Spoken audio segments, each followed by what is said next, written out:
Good morning, YouTube. So today I'm going to talk to you about Civilization. So I like to play in the computer game Civilization, and I'm going to talk about 3, 4, and 5, and a little bit about 6. So Civilization 3 was the first game that I ever played. At first I didn't really understand it, and I didn't know what I was doing, so I didn't play it.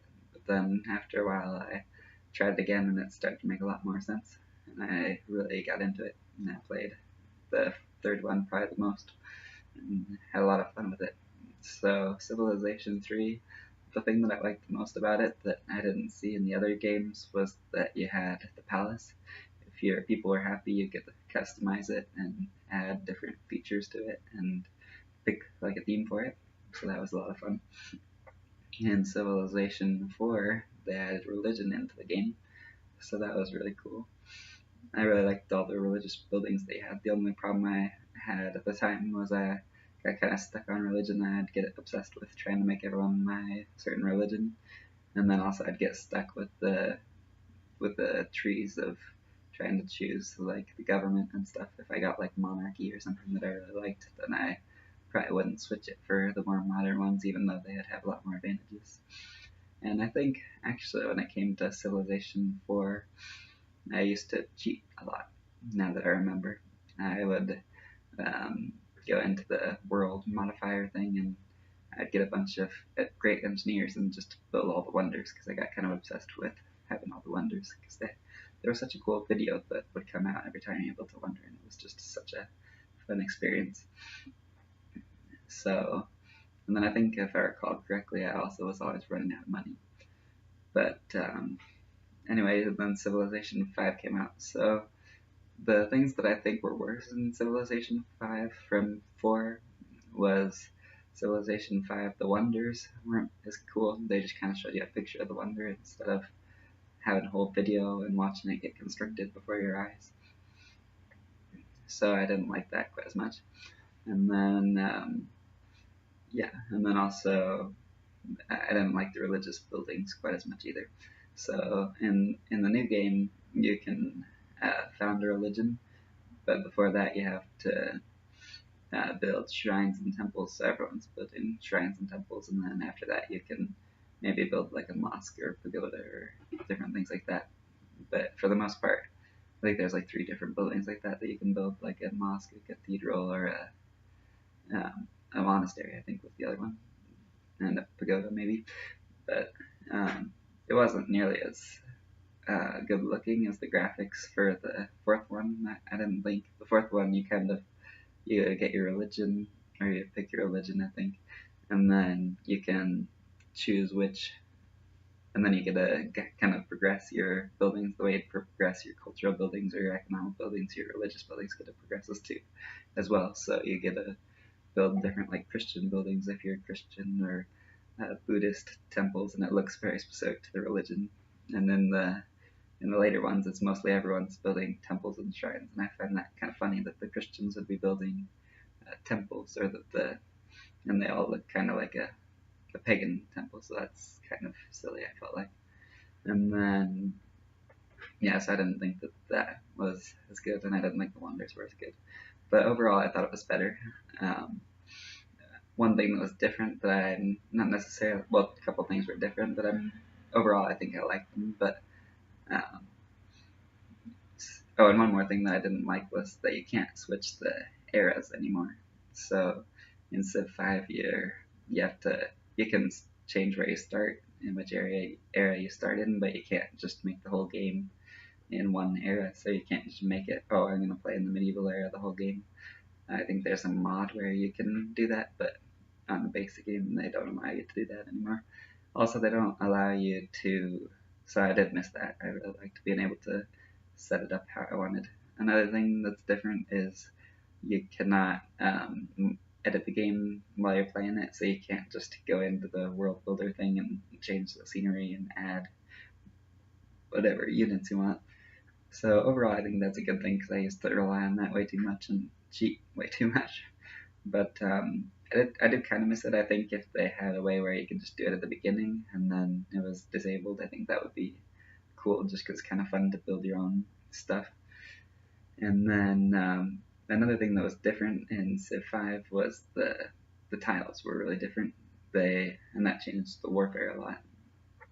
So the tiles were now in a pentagon type of deal instead of just the regular squares, and the military was restructured too. So you're only allowed to have one unit per tile instead of the big armies that you used to have.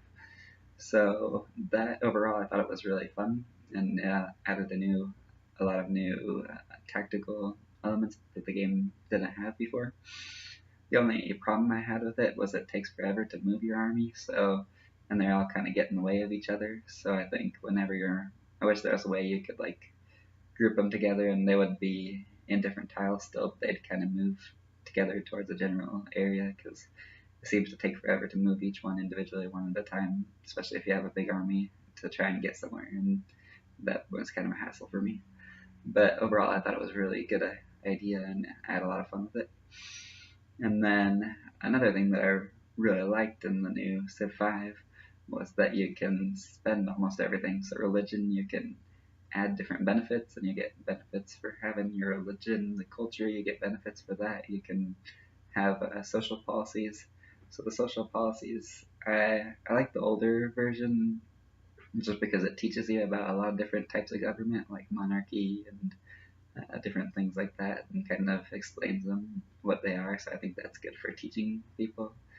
But the new one, I thought it was really good because you don't really get penalized for if you want to have any of them. You just kind of pick what you want, and you don't get punished for sticking with your choices. The only thing I didn't like is sometimes when you get to the modern era, then you get a pick like communism or fascism or whatever, and sometimes your people get really angry with you for what you pick. So I wish that they didn't do that, because then it's almost like you don't really get to choose, because people become really unhappy, and that makes it really hard.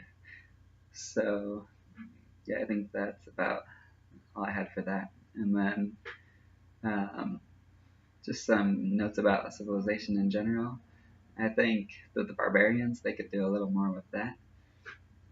I think they could maybe make them like where you could buy them off, or you could pay them to become like mercenaries or something. That could add a new element. Um, because they're a little bit boring as it is. So they're fun to kill and all that. Even if you're not at war with someone, at least you can fight them. But I think they've been the same for a long time. It would be fun if you could do something new. Also, I think it'd be cool if you could add kind of like a custom uh, civ. If you could like have a way where you make a civilization that you could customize somehow. I think that'd be fun. And then yeah, so that's a couple things I think they could kind of improve on. And then and one more thing that I didn't like about Civ 5 was for Carthage they had Dido, and in actuality she was just made up by the Romans. Uh, she was the Roman kind of version of Carthage, where she was left by her Roman lover to kind of stay in the city, and the Roman one was the one with all the power. And that's very much a Roman kind of the way the Romans depicted Carthage, because they wanted to show it as being weak and even pretend that they were killing their babies and stuff like that, because they wanted to show themselves as being civilized. But really, that character was totally made up by the Romans as a Roman kind of smear campaign, if you will, against the Carthaginians. So I think that Hannibal or someone else would have been a lot better leader for Carthage. And another thing I think Civ could do better is their leaders. I think they could have a lot more leaders for the different civilizations, because sometimes you want to play a civilization, but the leader might be male or female, and you don't like that, or just you don't like that particular leader for whatever reason, and then you're kind of stuck with them if you want to play that civilization, unless you get like mods and things like that. So I think they could do a little bit more like that, more with that like kind of like they did in the older games, where there's a lot more choices for leaders. But overall, Civ 5 I thought did a really good job with the civilizations. They had a wide choice. The only thing that I think they could have done more with was like the Native Americans. They didn't really have very many of them to choose from. Again, there's more in the mods, but I thought they could have had a little more of those. I thought East Asia, they did a really good job including a bunch of those. In Asia in general, they had a bunch. And then also, I thought they did a good job in the Middle East for the most part. They had a bunch of good civilizations there to choose from. The only one there that I think that they left out was Israel, which again in the mods you can get that, but I think it's kind of not good that they left out Israel. But yeah, overall I thought they did a good job with all that. So, and lots of civs to choose from, and even more in the mods. This is Civ 5 is the first time I ever started using mods in Civ, so that was pretty fun too. And and then just kind of my notes about Civilization in general. It's not really the complex battles as Total War, and also it's not quite as immersive as Total War, just because it's a different type of game. So it's not set in like one time period. It's set about going through time. That's just what the game's about. So, but it has a lot more as far as like building culture, and I mean, what more could you ask for than ruling a whole empire? That's kind of everybody's, maybe not everybody's, but at least a lot of people's dream, or maybe that's just me. But I at least think it's quite exciting. And so, yeah, I thought that game was really fun.